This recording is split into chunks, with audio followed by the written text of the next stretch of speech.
শিবসাগর মিয়াদেরকে খেদানো হয়, এই শিবসাগর থেকেই বলছি আমি যে ভাই, যারা মিয়াদের উপরে অত্যাচার করো, এই দুনিয়াটা তোমরা সৃষ্টি করো নেই, এই দুনিয়া তোমাদের ছেড়ে যেতে হবে। বুঝেছো? বাংলা ভাষা বুঝো কি? তোমালোকৰ ৰংঘৰৰ পৰা কৈছো, ঐতিহাসিক ৰংঘৰ।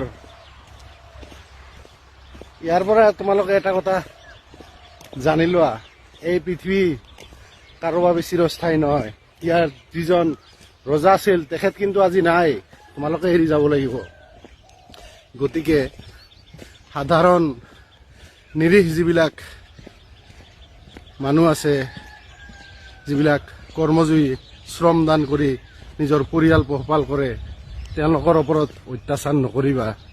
তোমালোকৰ প্ৰতি এইটোৱে আহ্বান জনাইছো।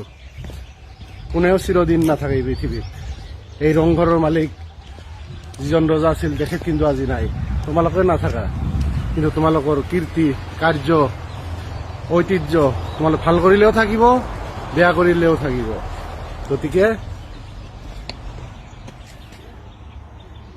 এতিয়া সংশোধন হৈ লোৱা, ভুলৰ শুধৰণি আছে।